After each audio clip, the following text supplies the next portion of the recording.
नमस्कार मंडळी, स्वागत आहे तुमचं प्राईम टाइम महाराष्ट्रावरती। शेतकरी कर्जमाफीची जी यादी जी आहे की कोण अपात्र ठरतंय या योजनेअंतर्गत, कोण पात्र ठरतंय याची यादी आता समोर आलेली आहे, माध्यमांमधून समोर येते। नेमकं कोणकोणत्या अटी जर तुम्ही शेतकरी असाल त्यामध्ये तुम्ही या योजनेसाठी, शेतकरी कर्जमाफीच्या योजनेसाठी तुम्ही पात्र आहात की अपात्र आहात हे कसं ठरणार आहे हेच मी तुम्हाला या व्हिडिओच्या माध्यमातून सांगणार आहे। मात्र आता आज बच्चू कडू यांनी पत्रकार परिषद घेऊन काही पात्र आणि अपात्रतेचे जे निकष आहेत, अटी आहेत, त्यांच्यावरती एक टीका देखील केलेली आहे। त्यांचे काही वेगळे म्हणणं आहे ते त्यांनी आज मांडलेलं आहे पत्रकार परिषद घेऊन। त्यामुळे या व्हिडिओच्या माध्यमातून बच्चू कडू यांनी जे निकष दिलेले आहेत त्याला कसं खोडलेलं आहे किंवा त्याऐवजी काय केलं पाहिजे यावरती जी प्रतिक्रिया दिली आहे ती माहिती देखील मी तुम्हाला या व्हिडिओच्या माध्यमातून सांगणार आहे। त्यामुळे व्हिडिओ शेवटपर्यंत पहा आणि चॅनलवर नवीन आलाय तर लगेच सबस्क्राइब करा प्राईम टाइम महाराष्ट्राला, कारण असे महत्त्वपूर्ण माहिती आम्ही नेहमी तुमच्यासाठी घेऊन येत असतो। माझं नाव ओमकार साळवी आणि या विषयाला आपण सुरुवातीपासून सुरू करूया।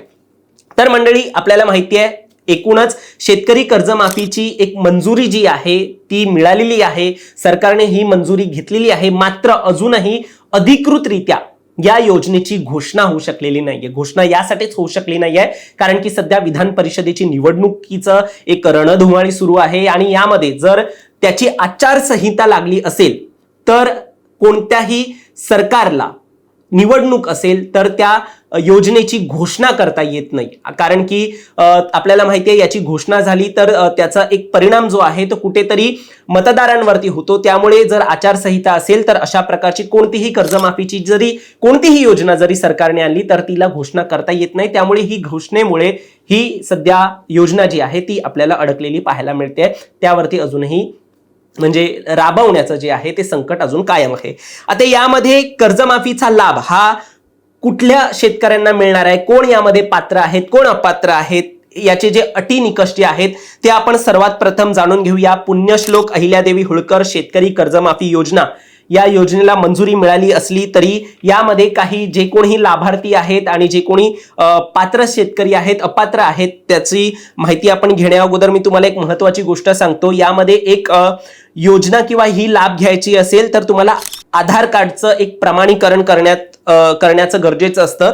यामध्ये एग्रीस्टॅक नावाची जी नोंदणी आहे ती पूर्ण करणं तुम्हाला बंधनकारक आहे। आता ही एग्रीस्टॅकची नोंदणी काय आहे हे मी तुम्हाला सांगतोय। ही एक डिजिटल पब्लिक इन्फ्रास्ट्रक्चर DPI योजना आहे। त्या अंतर्गत एग्रीस्टॅक मध्ये आपण आपल्या एक कृषी विषयक शेतकऱ्याचे कार्ड बनवलं जातं आणि त्या कार्ड अंतर्गत तुम्हाला ते आधार कार्डशी एक लिंक केलं जातं।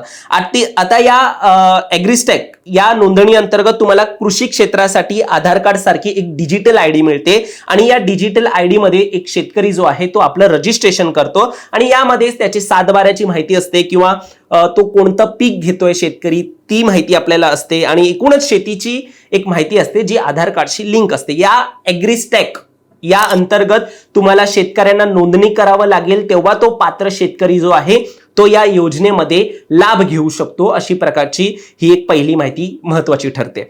आता यानंतर कर्जमाफीचे नियम काय आहेत, अटी काय आहेत ते मी तुम्हाला सांगतो।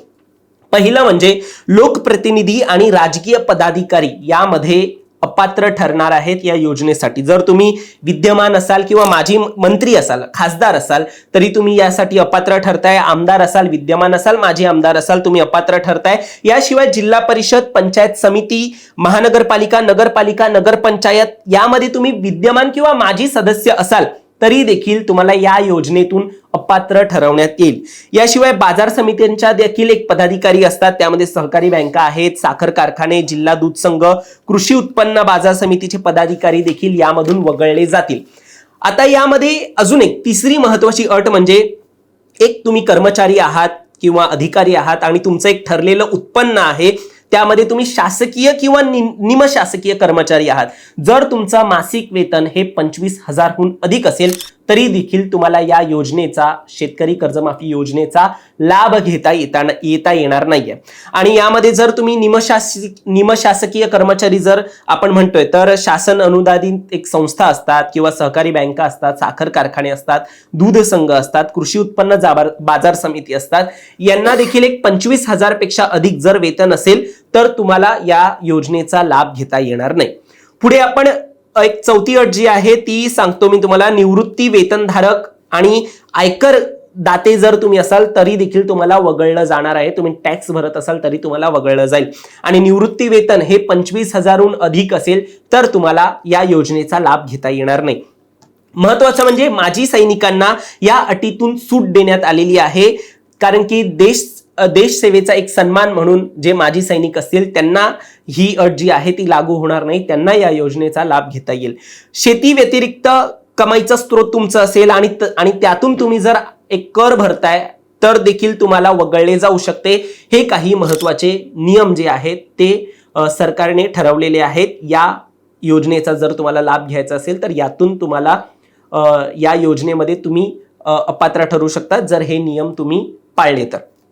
आता महत्वाचं म्हणजे बच्चू कडू यांनी कर्जमाफीला घेऊन काही महत्वाचे मुद्दे सांगितलेत. म्हणजे मी जे तुम्हाला हे मुद्दे सांगितले त्याहून बाहेरचे मुद्दे जे आहेत त्यांनी पत्रकार परिषद घेऊन आज मांडले. तेच नेमके मी तुम्हाला काय आहे ते सांगतो. आपल्याला माहिती आहे प्रोत्साहन निधी म्हणजे जर तुम्ही 2 वर्ष सलग 2 वर्ष वेळोवेळी जाऊन तुम्ही जर कर्ज तुम्ही फेडत असाल, एक शेतकरी असाल आणि तुम्ही कर्जफेड जी आहे ती 2 वर्ष तुम्ही चांगल्या प्रकारे केलेली आहे किंवा अगोदर केलेली आहे किंवा पुढे जर करत असाल तर तुम्हाला प्रोत्साहन निधी म्हणून सरकारने 50,000 रुपये ठरवलेले आहेत. मात्र बच्चू कडू यांचं म्हणणं आहे की हा प्रोत्साहन निधी जो आहे तो 1 लाखापर्यंत असलेला पाहिजे. सतत 2 वर्ष परतफेड केली तरच मिळतो तर तसं देखील नको. ही जी अट आहे ती आपल्याला एक टाकली नाही पाहिजे. जर 2 वर्षाची कशाला वाट पाहायची असं एकूण त्यांचं म्हणणं आहे. आपण जर 1 वर्ष देखील जर त्यांची प्रॉपर ते परतफेड करत असतील शेतकरी तर त्यांना हा 1 लाख निधीपर्यंत जो आहे तो अलॉट केला पाहिजे प्रोत्साहन म्हणून, असं बच्चू कडूंचं म्हणणं आहे. त्यांनी शेतमालाला एक हमी भाव मिळत नाही याची देखील एक खंत व्यक्त केली.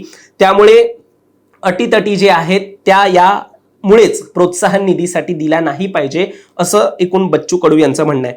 याशिवाय जे दिव्यांग शेतकरी आहेत किंवा जे शेतकरी मृत झालेले आहेत त्यांचे जे घरचे असतात म्हणजे घरामध्ये मग त्यांची पत्नी जी असते शेतकऱ्यांची ती विधवा होते, मग त्यानंतर त्यांना कर्ज भरता येत नाही. त्यांच्या पिढ्यांमध्ये जे मुलं बाळं असतात ती लहान असतात त्यामुळे त्यांना कर्ज परतफेड करता येत नाही. मग असे जे शेतकरी आहेत त्यांना सरसकट कर्जमाफी करून द्या अशा प्रकारची मागणी देखील बच्चू कडू यांनी ठेवलेली आहे.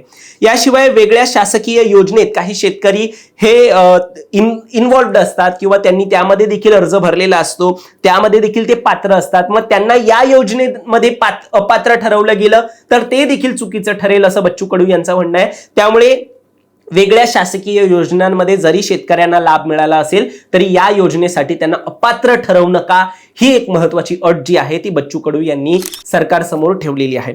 आता यामध्ये बच्चू कडू यांनी अगदी महत्वाचा मुद्दा मांडला. म्हणजे अगोदर बच्चू कडू यांचं आपल्याला माहिती आहे म्हणणं तेच होतं की सरसकट कर्जमाफी झाली पाहिजे, पण तशी कर्जमाफी काय सरकारने घोषित केलेली नाहीये. त्यामुळे त्यांचं एक मॉडेल जो आहे सरसकट कर्जमाफीचा 7/12 कोरा करण्याचा त्यांनी एक वेगळाच मॉडेल जो आहे तो आज मांडलेला आहे. त्यामुळे हा मॉडेल देखील इंटरेस्टिंग आहे, तो त्यांनी स्वतः सांगितलाय. आपण तो काय नेमका मॉडेल आहे ऐकूया. मनमोहन सिंग साहेबांना कर्जमाफी केली होती 2006 आणि 7 ला. आता त्या कर्जमाफीमध्ये सरसकट अल्पभूधारक घेतले होते, कोणत्या अटी ठेवल्या नव्हत्या. माझं असं म्हणणं आहे का 1996 पासून तर 26 पर्यंत सगळ्या जिल्ह्यात सगळे शेतकरी आहे, 4 लाख असो 2 लाख असो 3 लाख असो असा सगळा जर आकडा काढला तर एका जिल्ह्यामध्ये 2,000 कोटी रुपये पाहिजे शेतकऱ्याला माफ करायला. 30 जिल्हे जर पकडले तर 60 ते 70 75,000 कोटी पाहिजे, म्हणजे पुरा 7/12 कोरा होते. सरकारनं मनावर घेतलं पाहिजे आणि दर वर्षाला 25,000 कोटीची तरतूद कर्जमाफीसाठी कर्जमुक्तीसाठी 3 टप्प्यात कर्जमाफी केली पाहिजे. दरवर्षी बजेटमध्ये 25 ते 30,000 कोटी ठेवावं. सगळ्यांचे 7/12 3 टप्प्यामध्ये नील करून टाका आणि महाराष्ट्राचा इतिहास अख्ख्या हिंदुस्थानाला कळू द्या. वास्तविक पाहता केंद्र सरकारनं कर्जमाफी करणं गरजेचं आहे. तर अशा प्रकारे 3 टप्प्यात शेतकऱ्यांची कर्जमाफी होऊ शकते, 7/12 त्यांचा कोरा होऊ शकतोय, अशा प्रकारचं महत्वाचं वक्तव्य बच्चू कडू यांनी केलेलं आहे. मात्र या सगळ्यावरती तुम्हाला काय वाटतं, तुमचं मत देखील आम्हाला कमेंटमध्ये नक्की सांगा. आणि असेच महत्वपूर्ण अपडेट्स जाणून घेण्यासाठी सबस्क्राईब करा प्राईम टाइम महाराष्ट्राला. माहिती कशी वाटली हे देखील तुम्ही आम्हाला कमेंटमध्ये सांगा आणि असेच माहिती पाहण्यासाठी सबस्क्राईब करा आमच्या चॅनलला.